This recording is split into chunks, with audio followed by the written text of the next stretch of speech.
बिस्मिल्लाह रहमान रहीम। शुरू करता हूँ अल्लाह के पाक नाम से जो बहुत बड़ा मेहरबान नहायत रहने वाला है। दोस्तों, बहनों, भाइयों, बुजुर्गों, अस्सलाम वालेकुम। हम आपको हुजूर पाक सल्लल्लाहु अलैहि वसल्लम की मुबारक हदीस मुबारका की सिलसिलावार वीडियोस में खुशामदीद करते हैं।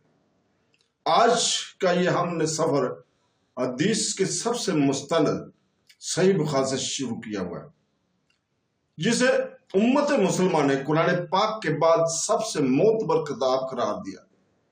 हदीस से महज अल्फाज का बयान नहीं है, बल्कि हिदायत का चिराग, सुन्नत का दरीचा और रसूल पाक सल्लल्लाहु अलैहि वसल्लम की अब्दी हिकमत की याद दहानी है। तो दोस्तों, बहनों, भाइयों, बुजुर्गों, हम शुरू करते हैं हदीस नंबर 36, जिसे हजरत अबू हुरैरा से रवायत है।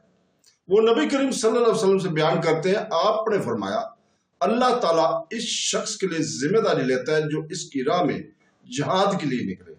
इसे घर से सिर्फ इस बात ने निकाला कि वो मुझे अल्लाह पर ईमान रखता है और मेरे रसूलों की तस्दीक करता है, तो मैं इसे इस स्वाब या माले गनीमत के साथ वापस करूंगा जो इसने जिहाद में पाया, या इसे शहीद बनाकर जन्नत में दाखिल करूंगा।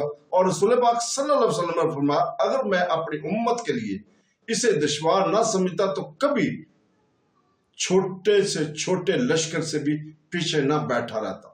और मेरी ये आरज़ू है कि अल्लाह ताला की राह में मारा जाऊं, फिर जिंदा किया जाऊं, फिर मारा जाऊं, फिर जिंदा किया जाऊं, फिर मारा जाऊं।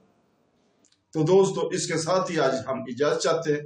कल तक के लिए, कल इंशाअल्लाह ताला हम इसी वक्त आपके सामने हदीस नंबर 37 को बयान करेंगे। तो आज हम अल्लाह ताला के करम नवाजी और उसके शुक्र गुजार हैं कि उसने हमें हुजूर पाक सल्लल्लाहु अलैहि वसल्लम के कलाम से नवाजा, और हम दुआ करते हैं अल्लाह ताला से कि वो हमें हदीस मुबारका को समझने और इस पर अमल करने की तौफीक अता फरमाए।